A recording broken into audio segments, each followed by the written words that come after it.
semoga selalu tercurah kepada Nabi besar kita, Nabi Muhammad SAW, beserta keluarga, para sahabat, dan para pengikutnya. Dan semoga kita selaku umatnya mendapatkan syafaatnya di yaumil akhir kelak. Amin, amin ya robbal alamin.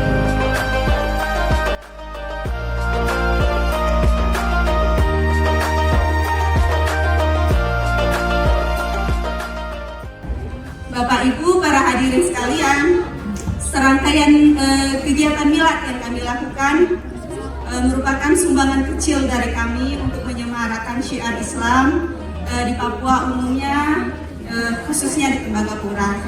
Selain itu, kami juga ingin menyalurkan kreativitas dari ibu-ibu dan keluarga muslim Tembagapura pada kegiatan-kegiatan yang bermanfaat bagi diri sendiri, bagi keluarga, bagi lingkungan di sekitar kita. Sehingga kami harapkan bisa terwujudnya keluarga yang sakinah, mawaddah, warahmah. Karena kami yakin dari keluarga yang bahagia dan harmonis itu akan berdampak pada produktivitas dan kinerja para suami, dan tentunya ini akan seiring dengan visi dan misi dari perusahaan kita. ولا تصعر خدك للناس ولا تمشي في الأرض مرحا إن الله لا يحب كل مختال فخور واقصد في مشيك واغضض من صوتك إن أنكر الأصوات لصوت الحمير صدق الله العظيم. Aku berlindung kepada Allah dari godaan syaitan yang terkutuk, dan kami perintahkan kepada manusia agar berbuat baik kepada kedua orang tuanya. Ibunya telah mengandungnya dalam keadaan lemah yang bertambah-tambah dan menyapihnya dalam usia 2 tahun. Bersyukurlah kepadaku dan kepada kedua orang tuamu. Hanya kepada aku kembalimu. Ibu-ibu hebat di DPW. Ya, sebelum saya ajak Ustazah Maya naik ke panggung, kita akan lihat dulu profil dari Ustazah Maya Novita.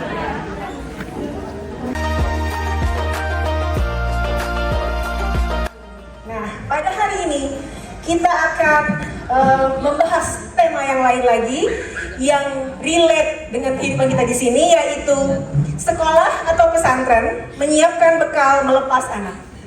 Untuk itu, waktu dan tempat saya persilahkan kepada Ustazah Maya Novita. Terima kasih Bu Rika. Saya izin berdiri ya, Bapak Ibu. Bismillahirrahmanirrahim.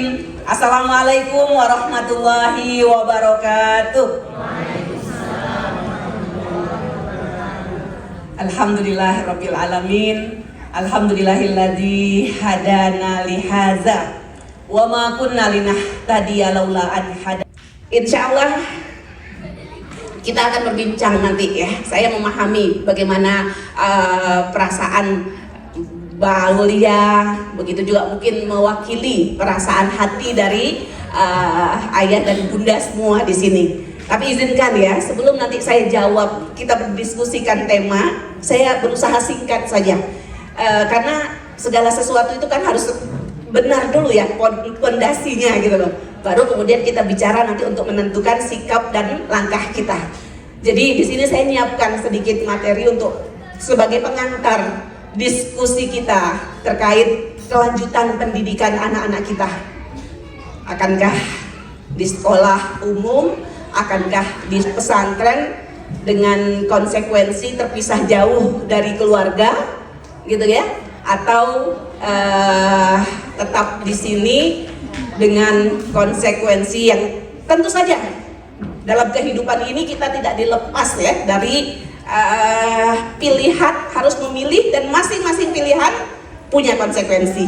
Baik, saya ingin sampaikan sedikit sebagai pengantar kedudukan anak dulu ya. Dalam Al-Quran Allah katakan anak itu yang pertama sekali menjadi zina. Zina itu artinya perhiasan. Apa jadinya kehidupan kita tanpa ada perhiasan anak-anak? Saya rasa menjadi sangat garing ya, ibu-ibu ya. Alhamdulillah. Kemudian selain zina, dia nanti naik, dia menjadi fitnah. Jadi kalau masih kecil, tapi dia tipis saja di sini sebenarnya ya. Jadi mulai lahir pun ibu-ibu yang karena alasan masih harus menyusui, kemudian kena najis mungkin begitu, kemudian sholatnya udah mulai diundur-undur, itu nanti sudah jadi dia menjadi fitnah. Ayah-ayah, para bapak juga, aku harus nabung untuk persiapan sekolah anakku.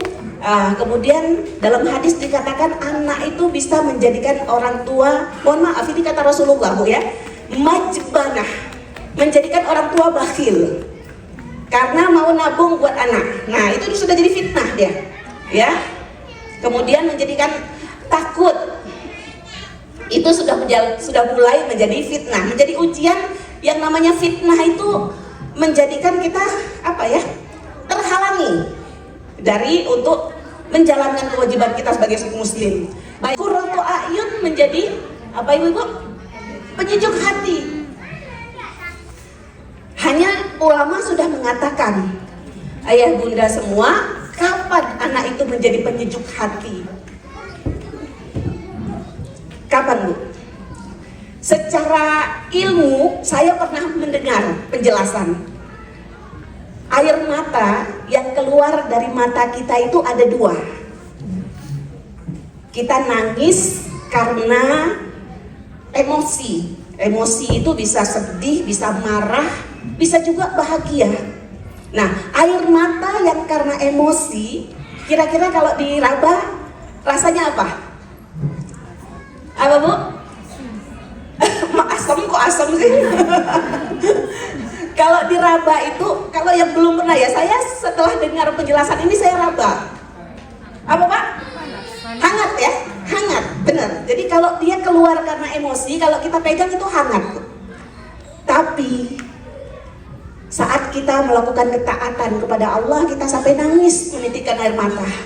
Saat kita sedang cinta pada Allah atau sedang takut pada Allah, atau kita sedang melihat anak-anak kita dalam ketaatan, ya tanpa terasa menitis air mata kita. Nah lain kali nanti kalau begitu coba diraba Bu. Secara keilmuan itu airnya dingin, air matanya dingin, makanya ketika keluar dia menyejukkan mata. Nah jadi anak-anak itu menjadi qurratu a'yun. Kalau dari tinjauan tadi air mata yang keluar karena rasa bahagia, bisa begitu ya. Kita akan bahagia melihat anak ketika dia melakukan ketaatan kepada Allah. Begitu.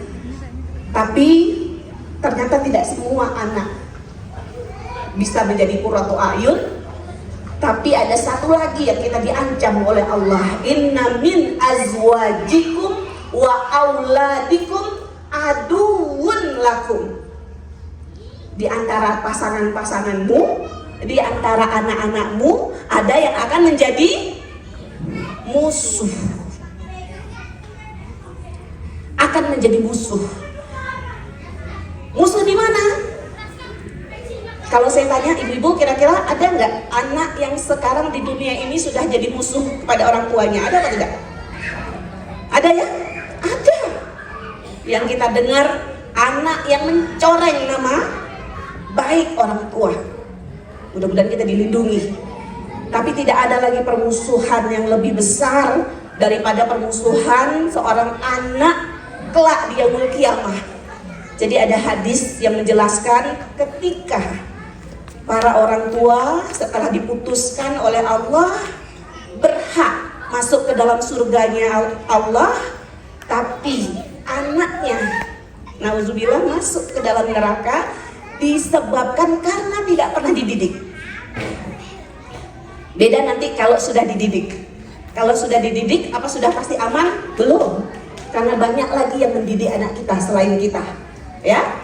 Kalau sudah kita didik betul-betul, kita arahkan, kita fasilitasi, ya, kita jaga betul fitrahnya. Tapi kemudian dia memilih jalan yang lain. Seperti kemarin ceritanya siapa, Bu? Menyuruh belajar hadis. Menyuruh belajar berarti ke orang lain gitu loh. Bukan beliau sendiri yang mengajarkan. Ya. Selanjutnya Ibu Imam Al-Bukhari. Yatim, Bu. Sebagian besar ulama kita anak yatim. Ya.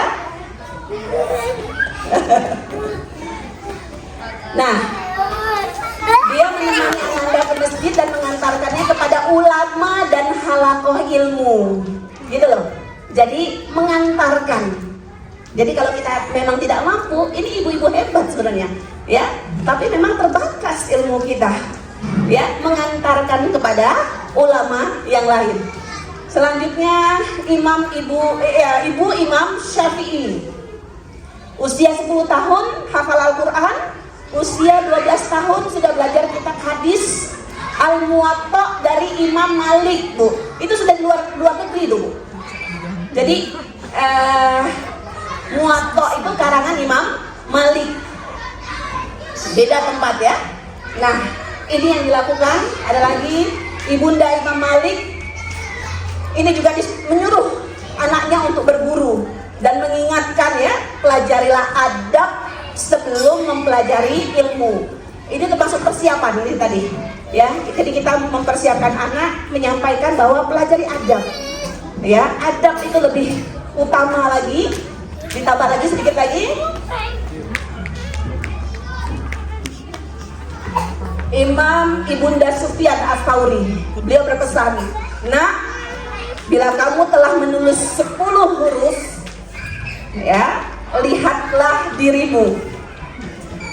Apakah bertambah takutmu, santunmu, muliamu? Bila tidak, ingatlah bahwa ilmu itu merugikanmu dan tidak memberimu manfaat." Ya, ini pesan seorang ibu kepada anaknya ketika melepas anaknya pergi. Ini terakhir, Ibu. Oh, masih ada satu lagi ya. Ini Ibu Muhammad Al-Fatih. Setiap pagi, ya, diajak untuk melihat kota Konstantinopel, Pak ya. Ini cerita yang paling luar biasa. Ada umur 22 tahun yang bisa menaklukkan, yang semua para sahabat terinspirasi betul oleh hadis Rasulullah bahwa kota Konstantinopel akan diruntuhkan. Dan sebaik-baik tentara, sebaik-baik panglima adalah panglima yang meruntuhkan itu. Sebaik-baik tentara adalah yang menyamainya. Dari kecil ibunya sudah menanamkan. Dia bertanya, "Bagaimana, Bu? Aku bisa menaklukkan kota itu?" Dengan Al-Quran, kekuasaan, dan cinta kepada masyarakat, kepedulian kepada masyarakat. Satu lagi, Pak, ini Said Nursi. Ini jangan kalau jalan-jalan ke Turki, ya mungkin ziarah ke kuburan beliau ya. Beliau banyak punya guru, 80 orang gurunya, tapi dia mengatakan yang paling terkesan adalah ilmu yang diajarkan oleh ibunya. Apa maksudnya saya bicara seperti ini? Maksud saya, Pak, seimbang. Kalau memang kita sebagai orang tua bisa mengajarkan ilmu-ilmu wajib tadi, ya, silakan. Tidak harus mengantarkan anak jauh dari kita. Atau kalau kita bisa fasilitasi anak, itulah tanggung jawab utama kita, Pak. Menyelaraskan profil anak yang ada dalam Al-Quran. Itu tanggung jawab kita. Ya, tapi kalau kita tidak mampu, kita bisa sampaikan kepada guru-guru ya yang lain, ya yang lebih mampu. Dengan bekal apa kita menyiapkan anak kita? Dengan bekal kita sampaikan bahwa ini adalah apa ya, target hidup kita yang harus kita penuhi. Atau kalau bahasanya apa itu, Bu? Diri kita ini, kita mau jadi diri seperti apa sih? Yang berhak menentukan itu bukan diri kita. Yang berhak menentukan tentu saja Allah Sang Pencipta kita. Kita punya tanggung jawab untuk bisa menjadi orang yang berilmu, orang yang berakhlak, ya, menjadi seseorang yang zurriyah thayyibah, menjadi orang-orang yang membuat perbaikan di muka bumi, dan jalannya adalah ilmu. Saya rasa begini yang paling penting kita persiapkan anak-anak kita, ya. Terus bagaimana kemandiriannya? Oh, di rumah makannya masih disuapin, di rumah bajunya masih dicuciin, masih diambilkan. Inilah kelebihannya pondok kalau saya bilang, Pak. Ya, di pondok pendidikan itu full day, ya, bukan full day sampai jam 4, tapi 24 jam. Ya, di pondok bukan saja diajarkan ilmu, tapi diajarkan life skill. Ya, tonton ini saya melihat cuplikan dapat broadcast itu, Bu, seorang anak yang diputuskan masuk penjara atau mau dibunuh ya kalau nggak salah saya, atau mau nggak ada yang lihat, ada nggak ya? Dia mengatakan kalau keadilan itu ada, jadi dia diputuskan masuk penjara, kalau nggak salah akan dibunuh begitu. Ya, saya mau ibu saya juga ikut dihukum karena ya sejak umur 5 tahun dia karena kesalahannya mencuri. Karena sejak 5 tahun saya mencuri, ibu saya diam saja. Ya, gitu loh. Sejak saya umur 7 tahun saya mencuri dan ibu saya melindungi saya. Makanya dia bilang kalau keadilan itu ada, saya mau ibu saya juga di sini ikut dihukum dengan saya. Ini ibu. Aduun lakum ini. Ya, anak bisa menjadi kepencet lagi. Sorry. Aduun lakum tadi sebagai musuh. Baik. Itu yang pertama, Bu. Sebagai pengantar, Bu, ya. Saya mengajak ibu minta maaf. Apa maksudnya saya bicara seperti ini? Maksud saya, Pak, seimbang. Kalau memang kita sebagai orang tua bisa mengajarkan ilmu-ilmu wajib tadi, ya, silakan. Tidak harus mengantarkan anak jauh dari kita. Atau kalau kita bisa fasilitasi anak, itulah tanggung jawab utama kita, Pak. Menyelaraskan profil anak yang ada dalam Al-Quran. Itu tanggung jawab kita. Ya, tapi kalau kita tidak mampu, kita bisa sampaikan kepada guru-guru, ya, yang lain, ya, yang lebih mampu. Dengan bekal apa kita menyiapkan anak kita? Dengan bekal kita sampaikan bahwa ini adalah apa ya, target hidup kita yang harus kita penuhi. Atau kalau bahasanya apa itu, Bu? Diri kita ini, kita mau jadi diri seperti apa sih? Yang berhak menentukan itu bukan diri kita. Yang berhak menentukan tentu saja Allah Sang Pencipta kita.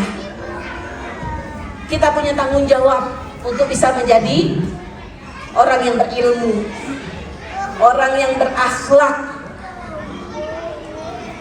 ya, menjadi seseorang yang zurriyah thayyibah, menjadi orang-orang yang membuat perbaikan di muka bumi, dan jalannya adalah ilmu. Saya rasa begini yang paling penting kita persiapkan anak-anak kita, ya. Terus bagaimana kemandiriannya? Oh, di rumah makannya masih disuapin, di rumah bajunya masih dicuciin, masih diambilkan. Inilah kelebihannya pondok kalau saya bilang, Pak. Ya, di pondok ibadah, Pak. Ibadah di pondok dijamin, insya Allah. Nah, ini yang sebagai pengantar. Satu lagi, terakhir. Kalau kita tidak bisa, atau kita memilih tidak menyekolahkan anak, kita harus siap, Pak, ya. Dia akan hidup di tengah godaan ini godaan terberat nih.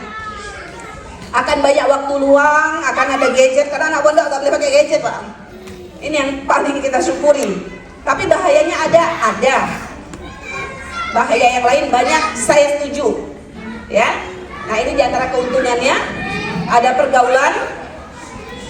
Ini teman versus orang tua. Ini masalah yang dihadapi anak SMP ke atas, Pak. Mereka lebih lekat dengan temannya daripada dengan orang tuanya. Kalau kita bisa memanfaatkan temannya, baik. Kita bisa memasukkan pesan-pesan kita lewat temannya, itu luar biasa. Tapi kalau kita sampai temannya juga siapa kita nggak tahu, gitu ya. Kemudian mohon maaf, temannya juga ternyata tidak bisa kita titipi. Ya, ini menjadi bahaya nanti. Nah, di tengah godaan yang seperti ini, bagaimana kita menjaga fitrah anak-anak kita? Kita menjaga fitrahnya hanya dengan Al-Quran, Pak.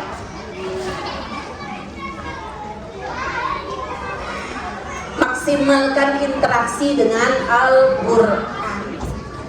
Tadi kan, pastikan tersampaikan kepada anak kita semua ayat-ayat Quran.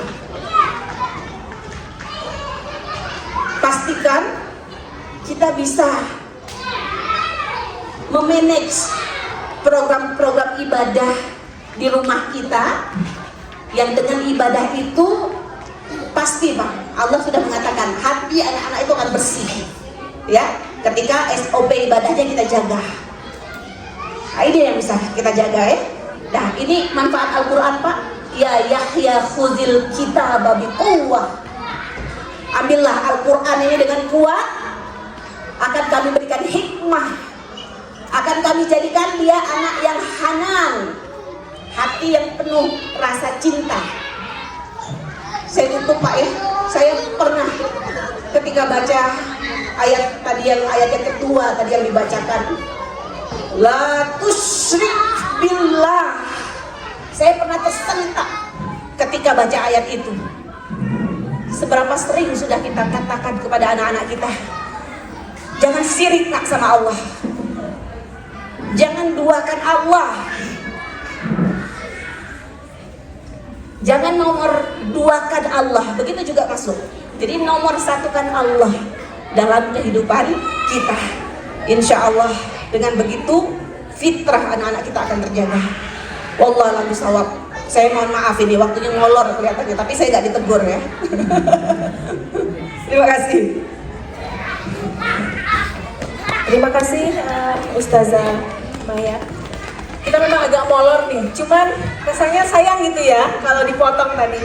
Oke, sebelum kita ke sesi tanya jawab, saya mencoba ada 3 poin yang saya tangkap tadi. Yang paling tadi kena di hati saya ini soal tugas orang tua untuk membentuk anak sebagai pohon yang kuat, yang akarnya dalam, lalu rantingnya banyak dan bisa menghasilkan banyak buah. Artinya bermanfaat ya, Iya. untuk sesamanya. Ranting yang kokoh itu akidah, ya. Dan batang yang kokoh itu dengan ibadah. Nah, dia manfaat itu tadi, ya, dengan dia bisa memberi banyak, memberi ilmunya, memberi hartanya, memberi bantuan kepada masyarakat, begitu. Yang saya ingin tanyakan, Ustazah, saya kan punya anak perempuan. Dengan keterbatasan ilmu saya ingin memasukkan anak ke boarding school. Nah, pertanyaan saya, apakah kita wajib untuk menanyakan kepada si anak, mau nggak kamu ke boarding school? Atau sebagai orang tua kita arahkan aja yang menurut kita baik untuk anak? Terima kasih, Ustazah.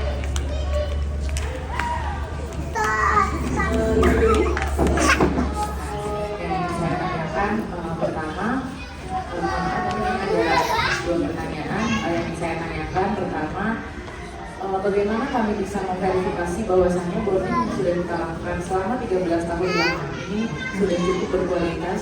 Kemudian yang kedua, bagaimana kedua anak saya sangat tertarik untuk masuk pesantren, tapi terus terang kami berdua merasa, sebagai orang tuanya, kami berdua merasa sangat bimbang karena khawatir banyak waktu yang terlewat di mana di sini belum cukup terisi. Figuritas orang tua, pengalaman mengenai orang tua ini belum cukup terisi dengan baik. Boleh kita bertanya, boleh. Ya, tidak ada salahnya bertanya, tetapi sambil yang lebih tepat lagi sebenarnya kita mengarahkan, kita tanya pendapat dia apa, ya, sambil kita tunjukkan kelebihan dia apa, sambil kita utarakan, nah ini kewajiban mama nak, ngajarin kayak gini, mama nggak mampu. Dan jangan salah Bu ya, yang memondokkan anaknya itu bukan orang-orang yang tidak berilmu saja, maksudnya tidak berilmu agama, maaf saya, yang latar belakangnya bukan ilmu agama gitu loh, ya, yang orang-orang tua sejak dulu. Jadi sejak dulu anak-anak ulama itu tidak dididik dengan bapaknya, tapi dididik sama ulama yang lain, karena memang beda mendidik anak sendiri itu gitu loh, ya. Jadi apalagi kita gitu loh, yang ilmunya masih terbatas sekali, kita sampaikan. Ya, jadi silahkan kita bertanya, tapi tidak wajib. Ya, tidak wajib, kita yang mengarahkan, ya, kita yang kemudian menyampaikan. Apalagi anak akalnya belum sempurna. Ya, mungkin dia sudah balik atau apalagi dia belum balik. Yang berhak menentukan adalah kita. Ya. Baik. Tadi dari Ibu Dewi ya, untuk memastikan bagaimana bonding kita sudah berkualitas atau belum, bisa kita lihat nanti komunikasi efektif atau tidak Bu. Ya, kemarin kan kita belajar, ikut kemarin ya, langkah-langkah komunikasi yang efektif. Ketika komunikasi itu berjalan, anak mampu mengungkapkan isi hatinya. Ya, anak bisa mengungkapkan apa yang dia butuhkan. Mohon maaf ya, apa yang dia butuhkan tuh jangan bayangan kita, oh dia perlu gadget, perlu ganti HP. Oh itu sergap banget tuh anak-anak ngomong kayak gitu. Bukan kebutuhan itu loh, ya. Tapi dia kebutuhan, dia bisa mengungkapkan. Umi pergi, mama pergi terus gitu loh. Mama tuh nggak mau dengerin pendapatku gitu loh. Aku butuh didengar gitu loh. Iya kan? Saya ulang-ulang loh Pak kemarin.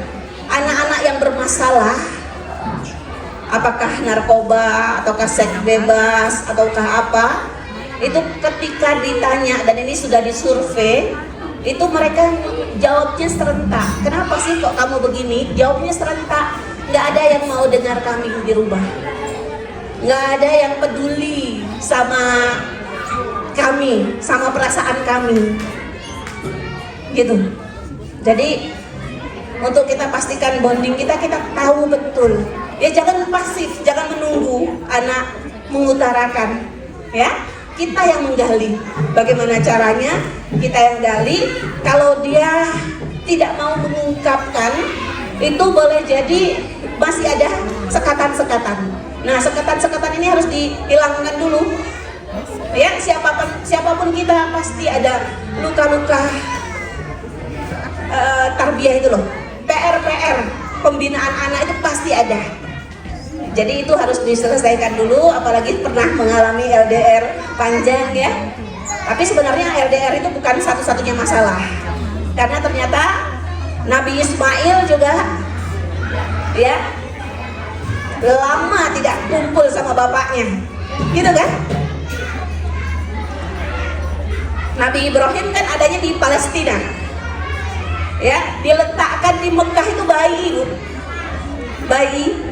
Ketemu lagi pas kapan?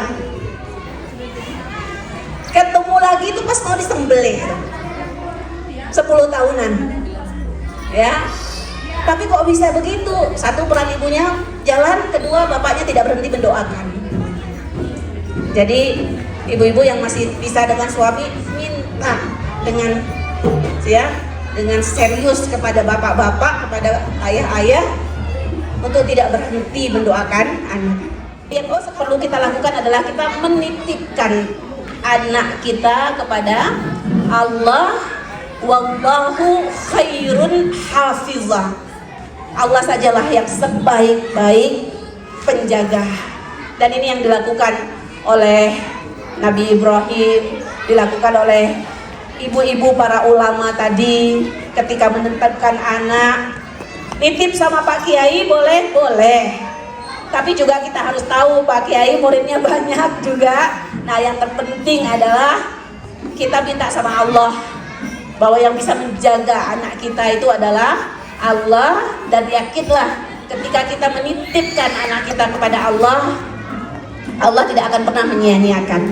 Jadi Ini harus kita kuat dalam hal ini insya Allah.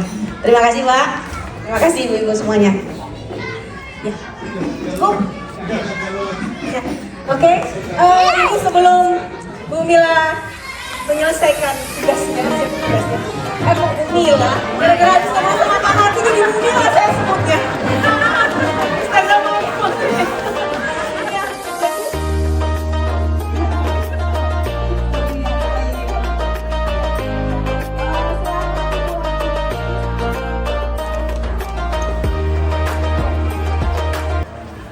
DPW terus menjadi yang terbaik ya, terus memberikan yang terbaik untuk kita semuanya, terkhususnya di wilayah Thailand ini. Mudah-mudahan ibu-ibu ini selalu diberikan istiqomah, kekuatan lahir dan batin, tentunya bisa menjadi wasilah bagi ibu-ibu semuanya untuk selalu senantiasa berkhidmat baik kepada keluarganya ataupun untuk agama dan lingkungan sekitarnya.